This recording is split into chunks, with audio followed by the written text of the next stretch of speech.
Welcome to SQL learning session. Today we'll be talking about table design from database for developers. In this section, there are 9 subsections. In this tutorial, there are 9 sections. One is introduction, overview, capture requirement, conceptual model, logical model, normalization, physical model, supertypes and subtypes, and end, and then relation versus document storage. Now, let's start with introduction. Data modeling is a process of taking user requirements and translating them into table design. This is a large topic worthy of full course in its own right. This tutorial gives a brief overview of the process. Next, overview. The basic steps of designing database for a new application are capture requirements, building conceptual model, design the logical model, create the physical model. Building database is an iterative process. As you go through the steps, consult with the users regularly to check in it meets their needs. Often, you will need to adjust the model as you hone into what the system must do. Now, we'll be talking about capturing requirements. It is the first step in building a database. To do this, you must speak with the people who use the system.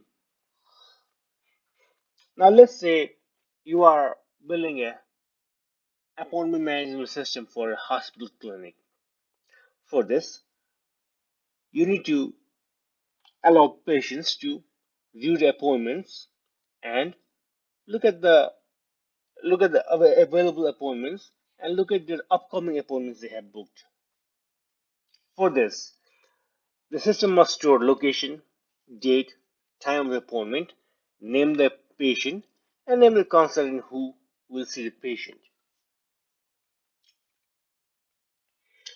They are called functional requirements, the way the system is supposed to function. But in addition to that, you also have some non-functional requirements such as how the system will work and how soon the system will load. Next, we'll talk about conceptual model. Before we delve into that, can you tell me what does a conceptual model mean?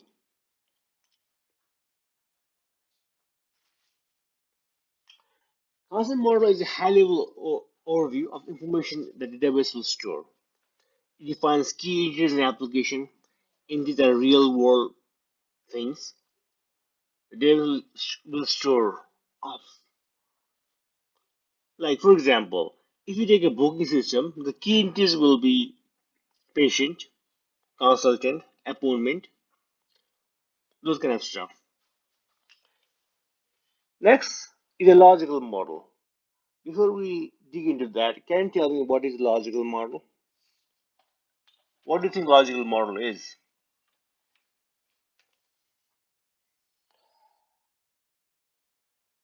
Logical model fleshes out the detail in a conceptual model. It documents what aspect of entities the system will store. These are the attributes of entity. You represent this using entity relationship diagram. In logical model, for patient we have patient name. In consultant we have consultant name.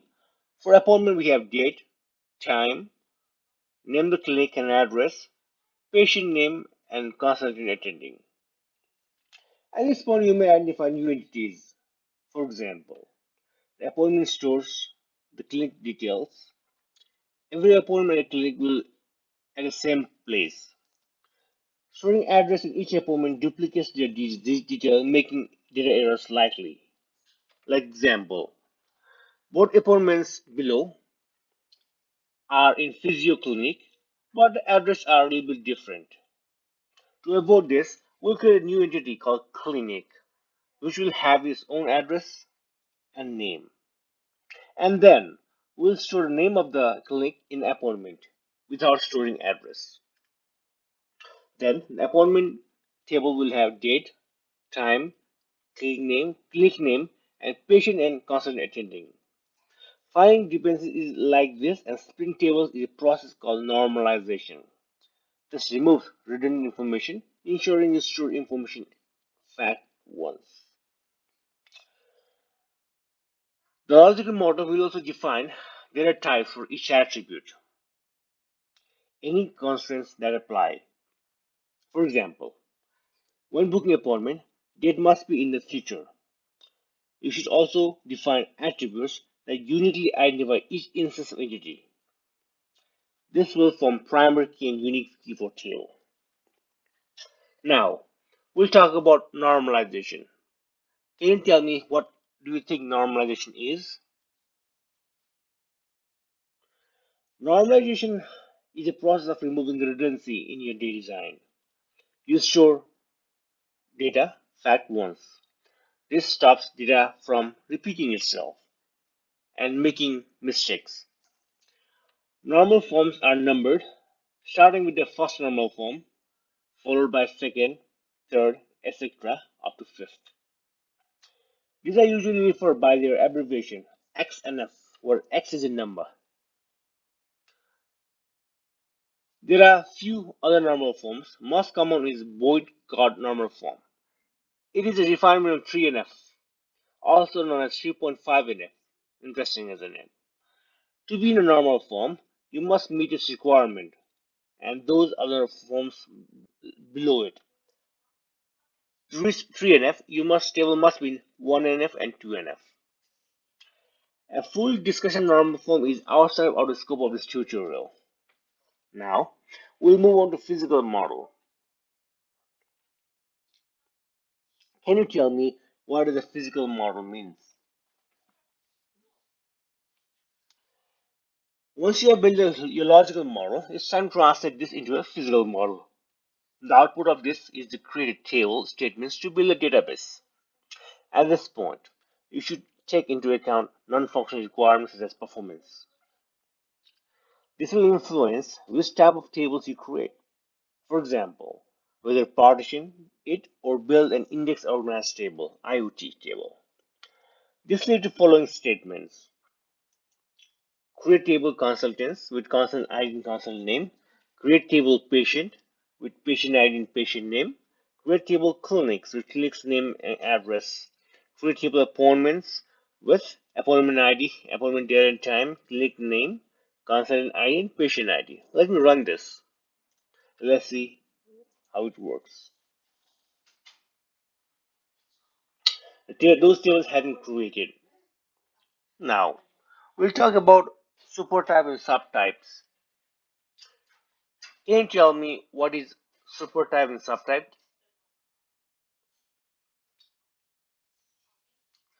At this point, you may note that we have stored people's name in both consultant and patient name. A person could be both a consultant and patient. This can lead to recording different names for the same person. To avoid this, scrap the patient table and consultant tables and create a single table to store people's detail instead. For example, create table people, person ID, and full name. Now we have a single place to record all information about people, but there will be details specific to each consultant or patient. For example, consultant have salary, specialty, and so on, and patient may have hospital number. If so, you can create these tables. Consultant, as we have, in addition to that, we can create these tables. Consultant with the consultant ID and salary and specialty, and create table patient ID and hospital number. The ID for patient and consultant will be same. It's the same person. It's basically people ID. Consultant ID is a people ID in consultant table, and patient ID is a people person ID in a patient table. So we have a supertype and subtype relationship. A supertype is a generalization. It stores attributes common to all subtypes, tables below it. A subtype is a specialization. It stores attributes specific to instance of patient parent table above it. So, person is a supertype of constant and patient. It stores details common to everyone, such as their name, date of birth, and constant and patient tables are subtype of people. They store only specific details to people who are constant or patient. In current requirement, there is no need for subtype tables. So you need to review your needs to determine whether when you need to combine entities into a supertype or split them to subtype. Here are some guidelines for determining whether to combine or split tables. If two or more tables have the same columns which store same information, you are likely missing a supertype. Consider merging them into a single table called supertype. If one table has columns which are only apply if the row is a certain type, consider splitting these into subtypes. Again, identifying super and subtype is an iterative process. As you build a table, you may find you need to split into a subtypes or merge two tables into one. Knowing that what your application will do and store is key to choosing correct design. Now we have reached section 9, relationship versus document storage. The process above may take a while to complete. To save time, you may be tempted to go straight from requirements to storing each appointment as a document in one table, like this. There are various document formats such as JSON, XML that allow you to do this. For example, each appointment could be stored as JSON document like this: appointment date and time, location, consultant, and patient name. But this may but this has main drawbacks.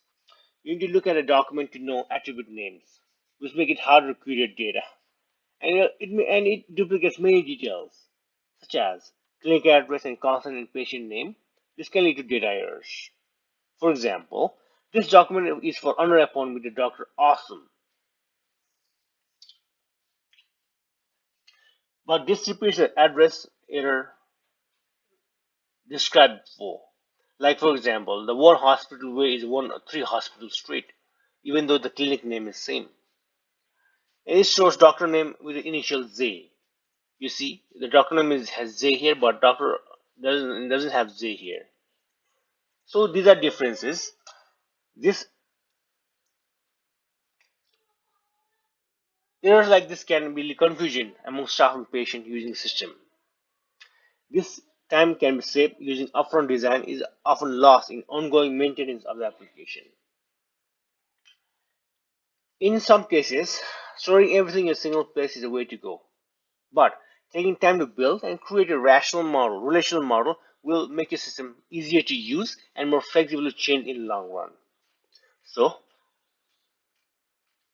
in summary, let me let me quickly summarize what we learned today.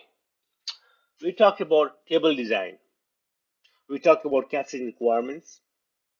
We talked about conceptual model designing, logical models, normalization, and physical model. We also briefly touched supertypes and subtypes and relation versus document storage. So that's all for today. I will see you next learning session. Thank you so much.